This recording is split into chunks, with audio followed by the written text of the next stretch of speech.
Hello दोस्तों, कैसे हैं आप लोग। उम्मीद करते हैं अच्छे होंगे और आपकी पढ़ाई भी अच्छी चल रही है। तो आज हम लोग करने वाले हैं वर्क, पावर और एनर्जी को, यानी कि कार्य, शक्ति और ऊर्जा को आज हम लोग करने वाले हैं। तो आज हमारा डे 3 होने वाला है। तो आप लोग वीडियो के अंत तक बने रहिएगा। और अगर चैनल पे आप लोग नए हैं और पहली बार वीडियो देख रहे हैं तो पिछली वीडियो को जरूर देखिएगा, साथ ही साथ चैनल को सब्सक्राइब कर लीजिएगा। यहाँ पर जो है SK झा सर के द्वारा जो एप्लीकेशन पर 40 दिन के लिए जो साइंस का सीरीज चलाया गया है, वो सीरीज आपके लिए हम यूट्यूब पर लेकर आते हैं। तो चैनल को सब्सक्राइब कर लीजिएगा। डेली आपको यहाँ पर जो एप्लीकेशन पढ़ाया जाता है वो यहाँ पर आपको बता दिया जाएगा। तो चलिए शुरू करते हैं आज हम लोग कार्य कार्य ऊर्जा और शक्ति चैप्टर को। और इसका पीडीएफ जो है आपको टेलीग्राम चैनल पर मिल जाएगा। तो टेलीग्राम चैनल का लिंक डिस्क्रिप्शन में है, वहाँ पर जाकर ज्वाइन कीजिए टेलीग्राम चैनल और पीडीएफ देखिए। तो चलिए शुरू देखते हैं पहला क्वेश्चन। तो हमारा पहला क्वेश्चन है कि पृथ्वी के चारों ओर एक चक्कर पूरा लगाने में चंद्रमा द्वारा किया गया कार्य निम्नलिखित में से किसके बराबर होगा। पूछ रहा है कि पृथ्वी के चारों ओर एक चक्कर जो चंद्रमा लगाता है तो उसके द्वारा किया गया कार्य पूरा किसके बराबर होगा। तो माना कि ये आपका पृथ्वी है और ये चंद्रमा चक्कर लगा रहा है। चंद्रमा चक्कर यहाँ से लगाना शुरू किया और फिर चक्कर कब लगाएगा, जब यहाँ पूरा आएगा। तो जब यहाँ आ गया तो उसका विस्थापन जो हो गया, विस्थापन तो हो गया शून्य, विस्थापन शून्य हो गया तो कार्य भी शून्य हो गया। तो पूछ रहा है कि चंद्रमा द्वारा किया गया कार्य कितना होगा। तो जब विस्थापन शून्य है तो कार्य भी शून्य हो जाएगा। तो ऑप्शन सी इसका करेक्ट आंसर हो जाएगा। और अगर पूछे आपसे कि कार्य शून्य होता है कब कब, कार्य जो है शून्य होता है ये आपको बताना है। तो कब कब होता है, तो अगर ग्रह क्या है, ग्रह चक्कर लगा रहा है तब कार्य शून्य हो जाएगा। एफ यानी बल का मान अगर जीरो है, बल का मान अगर जीरो है तो कार्य शून्य हो जाएगा। विस्थापन यानी एस का मान जीरो है तो कार्य शून्य हो जाएगा।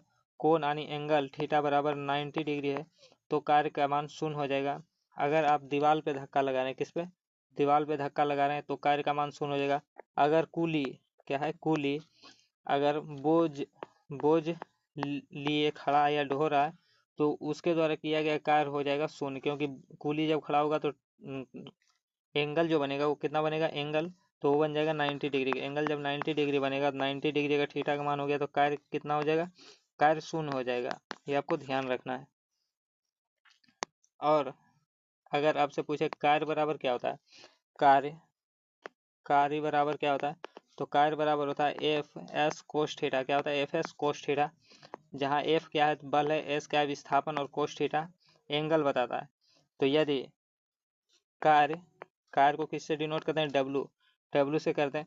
यदि थीटा का मान 90 हो तो डब्लू क्या होगा, जीरो हो जाएगा। यदि अगर इसका मान अगर थीटा का मान जीरो हो जाएगा तो इसका डब्लू का मान कितना हो जाएगा, तो ये भी जीरो हो जाएगा।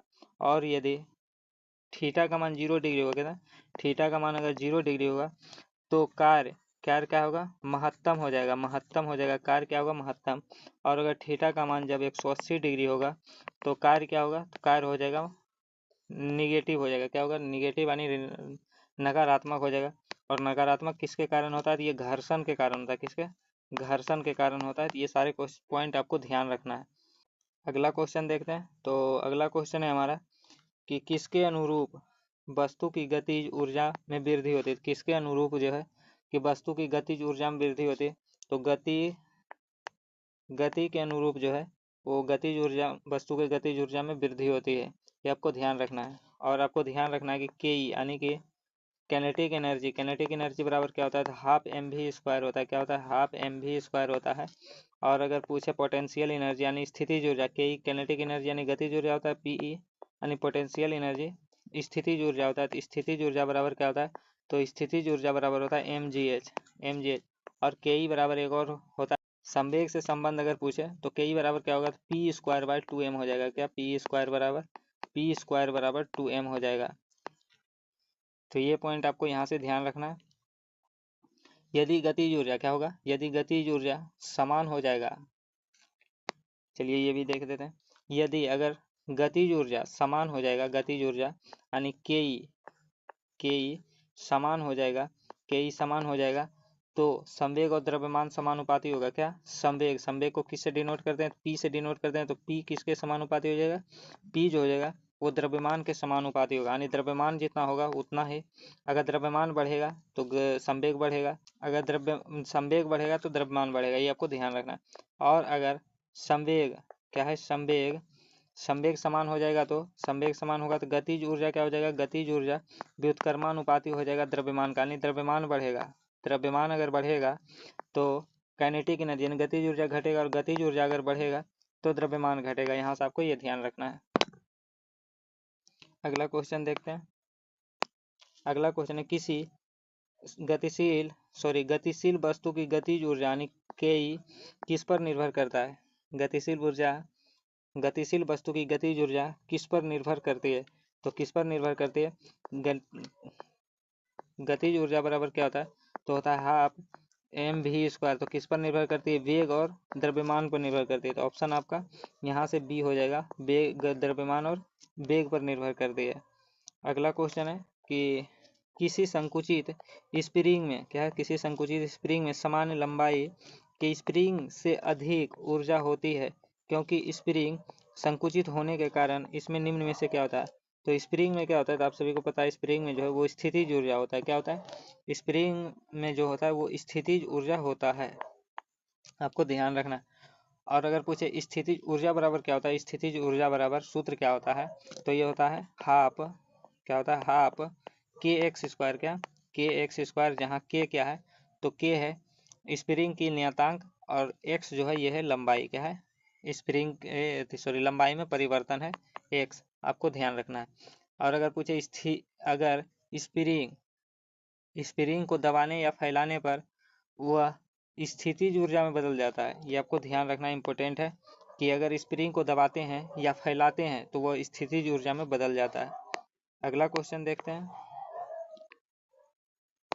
अगला क्वेश्चन है, निम्नलिखित का सही के साथ मिलान कीजिए। सही के साथ मिलान करना, तो कार्य का क्या होता है, जूल हो जाएगा। बैटरी किसे, रासायनिक ऊर्जा को विद्युत ऊर्जा में बदलता है। बैटरी किसको, रासायनिक को विद्युत ऊर्जा में बदलता है बैटरी। शक्ति का क्या होगा, किलोवाट घंटा हो जाएगा, ऑप्शन सी हो जाएगा, किलोवाट घंटा हो जाएगा। और माइक्रोफोन जो है ध्वनि को विद्युत ऊर्जा में परिवर्तन करता है, कौन, ये माइक्रोफोन करता है। तो ऑप्शन क्या हो जाएगा, एक का हो जाएगा डी, दो का हो जाएगा ए, एक का डी, दो का ए, और कोई ऑप्शन में नहीं है तो ऑप्शन ए इसका करेक्ट आंसर हो जाएगा। अगला क्वेश्चन है कि निम्नलिखित उल्लेखनीय गतिविधियों में से किस स्थितिज ऊर्जा को पी से यानी पोटेंशियल एनर्जी को गतिज ऊर्जा के में परिवर्तन किया जाता है। निम्नलिखित उल्लेखनीय गतिविधियों में से किस स्थितिज ऊर्जा को गतिज ऊर्जा में परिवर्तन किया गया है, किसमें किया गया है ये देख लेते हैं ऑप्शन से। तो एक पेंडुलम को क्या है, एक पेंडुलम का झूलना, ये स्थितिज ऊर्जा, पेंडुलम मान यहाँ अगर आप पकड़े हुए हैं पेंडुलम, जब तो ये स्थितिज में, जब इसको छोड़िएगा तो खुद यहाँ से यहाँ चलाएगा, ये गतिज में हो जाएगा। तो एक पेंडुलम का झूलना जो है वो स्थितिज ऊर्जा को गतिज ऊर्जा बदलता है। अगला है, कोई कार किसी समतल सड़क पर त्वरित होकर अपने आरंभिक वेग का 4 गुना वेग प्राप्त कर लेती थी, इस प्रक्रिया में कार की स्थितिज ऊर्जा क्या होगी। कोई कार किसी समतल सड़क पर त्वरित होकर अपने आरंभिक वेग का 4 गुना वेग प्राप्त कर लेती है, तो इस प्रक्रिया में कार का स्थितिज ऊर्जा क्या होगा। तो स्थितिज ऊर्जा में कोई परिवर्तन नहीं होगा, क्योंकि स्थितिज ऊर्जा का आपको पता है कि स्थितिज ऊर्जा यानी पी बराबर क्या होता है, तो mgh होता है। और के बराबर क्या होता है, के बराबर हाफ mv² होता है, ये आपको ध्यान रखना है। तो क्या बोल रहा है कि आरंभिक वेग का 4 गुना होता है। वेग किस में होता है, वेग जो होता है वो गतिज ऊर्जा में होता है, गतिज ऊर्जा में वेग होता है, जबकि स्थितिज ऊर्जा में वेग का कोई चर्चा ही नहीं है। तो वेग जब होगा तो वो तो गतिज ऊर्जा में होगा, तो इसमें कोई परिवर्तन नहीं होगा स्थितिज ऊर्जा में। अगला है, किसी पिंड पर किया गया कार्य निम्नलिखित में से किस पर निर्भर नहीं करता। किसी पिंड पर किया गया कार्य किस पर निर्भर नहीं करता, ये आपको बताना है। तो किस पर निर्भर नहीं करता, पिंड का आरंभिक वेग पर निर्भर नहीं करता है। किस पर, पिंड के आरंभिक वेग पर निर्भर नहीं करता है। अगला क्वेश्चन है हमारा कि जब कोई पिंड मुक्त रूप से पृथ्वी की ओर गिरता है तो इसकी कुल ऊर्जा क्या होगी। जब मुक्त रूप से गिरेगा तो इसका कुल ऊर्जा क्या हो जाएगा, तो कुल ऊर्जा अचर रहता है। क्या होता है, कुल ऊर्जा अचर रहता है। अगला है कि एक पिंड ऊंचाई h से गिर रहा है, h2 ऊंचाई से गिरने के पश्चात इसमें क्या होगी। तो इसमें क्या होगा, आधा स्थितिज ऊर्जा होगा, आधा गतिज ऊर्जा हो जाएगा। अगर कोई वस्तु ऊपर से गिर रहा है, आपको ध्यान रखना, अगर कोई वस्तु ऊपर से गिर रहा है तो ऊपर में जो होगा, ऊपर में सबसे यहाँ हो जाएगा पोटेंशियल एनर्जी, जो हो जाएगा पोटेंशियल एनर्जी वो 100 होगा, क्या 100, और काइनेटिक एनर्जी जो होगा वो हो जाएगा 0। और बीच में अगर पूछे, बीच में H2 पर, H/2 पर, तो यहाँ पर पोटेंशियल एनर्जी भी 50 हो जाएगा और काइनेटिक एनर्जी भी 50 हो जाएगा। और अगर सबसे नीचे पूछे, नीचे आने पर, तो यहाँ पर जो हो जाएगा ये काइनेटिक एनर्जी 100 हो जाएगा, कितना 100, और पोटेंशियल एनर्जी जो हो जाएगा वो हो जाएगा 0। तो आपको ध्यान रखना है, अगर कोई वस्तु ऊपर से नीचे गिर रहा है तो नीचे आने पर गतिज ऊर्जा में वृद्धि होता है, गतिज ऊर्जा में वृद्धि होता है, और स्थितिज ऊर्जा में क्या होता है, कमी होता है। आपको ध्यान रखना है। तो बीच में पूछ रहा है H2 ऊंचाई पर, तो H2 ऊंचाई पर कितना हो रहा है, तो 50 के जो किनेटिक एनर्जी जो हो रहा है वो 50% हो रहा है, और पोटेंशियल एनर्जी भी 50, यानी गतिज ऊर्जा और स्थितिज ऊर्जा दोनों 50-50 हो रहा है। तो आधा स्थितिज ऊर्जा आधा गतिज ऊर्जा, आपको ध्यान रखना है। अगला है, नाभिकीय ऊर्जा का उपयोग करने में प्रमुख समस्या यहाँ है कि, नाभिकीय ऊर्जा का उपयोग करने में प्रमुख समस्या क्या है, ये आपको बताना है। तो नाभिकीय ऊर्जा को उपयोग करने में जो प्रमुख समस्या है वो उपयोग के पश्चात ईंधन को सुरक्षित कैसे करें, ये प्रमुख समस्या है। अगला क्वेश्चन, किसी जल विद्युत शक्ति संयंत्र में अधिक विद्युत शक्ति उत्पन्न की जा सकती है यदि जल अधिक ऊंचाई से यदि जल अधिक ऊंचाई से गिराई जाए, तो किसी जल विद्युत शक्ति संयंत्र में अधिक विद्युत शक्ति उत्पन्न की जा सकती है यदि जल अधिक ऊंचाई से गिराया जाएगा। तो क्या होगा, यदि जल अधिक ऊंचाई से गिराया जाएगा तो विद्युत उत्पन्न करने के लिए उसमें अधिक स्थितिज ऊर्जा उपलब्ध हो जाएगी। ऑप्शन बी इसका करेक्ट आंसर हो जाएगा। अगला है कि गीजर, विद्युत गीजर कौन ऊर्जा को कौन ऊर्जा में रूपांतरित करता है। तो गीजर जो है वो विद्युत ऊर्जा को उष्मीय ऊर्जा में रूपांतरित करता है। गीजर, यहाँ क्या हो जाएगा, विद्युत ऊर्जा, विद्युत को उष्मीय में रूपांतरित करता है कौन, गीजर। और अगर पूछे कि विद्युत को चुंबकीय ऊर्जा में कौन करता है, विद्युत को चुंबकीय ऊर्जा में तो विद्युत चुंबक करता है कौन, विद्युत चुंबक करता है। विद्युत को प्रकाश ऊर्जा में कौन करता है, विद्युत को प्रकाश ऊर्जा में कौन करता है, तो विद्युत को प्रकाश ऊर्जा में कौन करता है, बल्ब करता है, बल्ब या ट्यूबलाइट करता है। और यांत्रिक को विद्युत में कौन करता है, ये डायनमो या जनरेटर करता है, विद्युत को यांत्रिक में, तो ये ध्यान रखना है। तो गीजर क्या हो जाएगा, गीजर में विद्युत ऊर्जा को उष्मीय ऊर्जा में बदलते हैं, तो ऑप्शन ए इसका करेक्ट आंसर हो जाएगा। अगला है कि भी वोल्टेज के विभवांतर के लिए, बी वोल्ट के विभवांतर के लिए Q कूलाम आवेश T सेकेंड तक प्रवाहित होने पर परिपथ में निविष्ट शक्ति होगी। निविष्ट शक्ति क्या होगी, ये आपको बताना है। आपसे पूछे कि P बराबर क्या होता है, P बराबर होता है VI, क्या होता है, VI होता है P बराबर।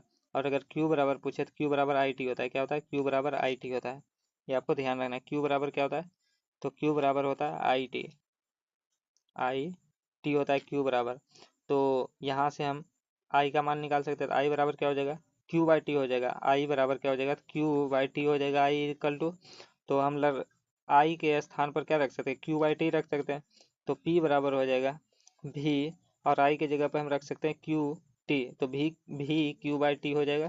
P बराबर VQ/T हो जाएगा। तो ऑप्शन सी इसका सही आंसर होगा, P बराबर VQ/T। अगला है कि विद्युत परिपथ में ऊष्मा के रूप में हासित होने वाले ऊर्जा के संबंध में कौन सा कथन सत्य है। विद्युत परिपथ में ऊष्मा के रूप में हासित होने वाला ऊर्जा के संबंध में इनमें से कौन सा कथन है सत्य है, कौन सा कथन सत्य है। तो यह प्रतिरोध के अनुक्रमानुपाती होता है, ये बिल्कुल सही है। ऑप्शन ए इसका करेक्ट आंसर हो जाएगा। अगला है, किसी विद्युत परिपथ में विद्युत ऊर्जा के क्षय होने की दर क्या कहलाती है। किसी विद्युत परिपथ में विद्युत ऊर्जा के क्षय होने की दर क्या कहलाती है। तो क्षय होने की दर विद्युत शक्ति कहलाती है। क्या कहलाती है, विद्युत शक्ति कहलाती है। अगला क्वेश्चन है कि विद्युत मोटर डैश में रूपांतरित करता है। विद्युत मोटर किस में रूपांतरित करता है, ये आपको बताना है। तो ये सभी जानते हैं कि विद्युत ऊर्जा को यांत्रिक ऊर्जा में कौन रूपांतरित करता है, तो विद्युत मोटर करता है। और अगर पूछे कि यांत्रिक ऊर्जा को विद्युत ऊर्जा में कौन करता है, तो डायनमो करता है। कौन, डायनमो करता है या जनरेटर करता है यांत्रिक ऊर्जा को विद्युत ऊर्जा में रूपांतरण। विद्युत को उष्मा में कौन करता है, तो बल्ब करता है या हीटर करता है, बल्ब, हीटर, या फिर कौन करता है, तो आयरन करता है, कौन, आयरन। सूर्य प्रकाश को विद्युत प्रकाश में ऊर्जा में कौन बदलता है, सूर्य प्रकाश को विद्युत में, तो ये सोलर प्लेट बदलता है, कौन, सोलर प्लेट। तो विद्युत मोटर में कौन ऊर्जा रूपांतरित होता है, तो विद्युत ऊर्जा का यांत्रिक ऊर्जा में रूपांतरण होता है। अगला क्वेश्चन है कि भारत में आपूर्ति की जाने वाली सामान्य घरेलू विद्युत को इनमें से किसके द्वारा दर्शाया जाता है। भारत में आपूर्ति की जाने वाली सामान्य घरेलू विद्युत को इनमें से किसके द्वारा दर्शाया जाता है, तो 220 वोल्ट और 50 हर्टेज। कितना, 220 वोल्ट और 50 हर्टेज। अगला है कि प्रतिरोध क्या है, प्रतिरोध डैश के द्वारा दर्शाया गया है। प्रतिरोध किसके द्वारा दर्शाया गया, तो आर बराबर क्या होता है, आर बराबर भी बटे आई होता है ओम के नियम से। आर बराबर होता है भी बटे आई ओम के नियम से। और भी बराबर क्या होता है, तो भी बराबर होता है डब्लू बाई क्यू, यानी डब्लू बाई क्यू होता है, किया गया कार्य बटे आवेश होता है। क्या, किया गया कार्य बटे आवेश। तो भी के स्थान पर डब्लू बटे क्यू रख सकते हैं। तो आर बराबर क्या हो जाएगा, आर बराबर हो जाएगा भी की जगह पर डब्लू बटे आई क्यू। तो यानी डब्लू क्या है, किया गया कार्य, किया गया कार्य, और नीचे क्या है, तो धारा गुना आवेश है, धारा, धारा और आवेश। तो ऑप्शन ए इसका करेक्ट आंसर हो जाएगा, किया गया कार्य बटे धारा गुना आवेश होता है। प्रतिरोध के द्वारा दर्शाया गया क्या है, तो किया गया कार्य बटे धारा गुना आवेश। ऑप्शन ए इसका करेक्ट आंसर हो जाएगा। अगला क्वेश्चन देखते हैं, शक्ति पी, धारा आई, विद्युत प्रतिरोध आर और विभवांतर भी के बीच गलत संबंध को की पहचान करें। गलत संबंध का पहचान करें, कौन सा संबंध जो है कि गलत है। तो P बराबर क्या होता है, P बराबर कौन कौन सा फॉर्मूला होता है यह देख लेते हैं। तो P बराबर होता है P इक्वल टू वी आई होता है, और क्या होता है, तो वी स्क्वायर बाई आर होता है, वी स्क्वायर बाई आर होता है, और क्या होता है, और होता है आई स्क्वायर आर, क्या, आई स्क्वायर आर। तो P बराबर क्या होता है, तो P बराबर होता है वी आई, और होता है वी स्क्वायर बाय आर, और होता है क्या, आई स्क्वायर आर होता है। तो कौन सा ऑप्शन जो है क्या कर रहा, संबंध गलत है, कौन सा गलत है, तो P बराबर क्या है, वी स्क्वायर बाय आर ये भी होता है, P बराबर वी आई ये भी होता है, और P बराबर आई स्क्वायर आर ये भी होता है। तो ऑप्शन ए इसका करेक्ट आंसर होगा, आई, ऑप्शन ए, इसका कोई संबंध नहीं है। तो संबंध ए जो है P बराबर आई आर स्क्वायर ये गलत है। तो ऑप्शन ए इसका करेक्ट आंसर हो जाएगा। तो ये था हमारा आज का टॉप 20 सिलेक्टेड क्वेश्चन जो कि झा सर के द्वारा दिया गया है। तो वीडियो आपको कैसा लगा कमेंट करके जरूर बताइएगा, और वीडियो पसंद आया होगा तो वीडियो को अपने दोस्तों में शेयर जरूर करिएगा, और वीडियो को लाइक भी करिएगा, क्योंकि आपका लाइक और शेयर ही हमें मोटिवेट करता है अगले पार्ट के वीडियो बनाने के लिए। तो वीडियो को ज़्यादा से ज़्यादा लाइक और वीडियो को ज़्यादा से ज़्यादा शेयर करें। तो चलिए मिलते हैं फिर अगले क्लास में अगले टॉपिक के साथ। तब तक के लिए जय हिंद, वंदे मातरम। और इसका PDF आपको टेलीग्राम चैनल पर मिल जाएगा, तो टेलीग्राम चैनल को जरूर ज्वाइन कर लीजिएगा।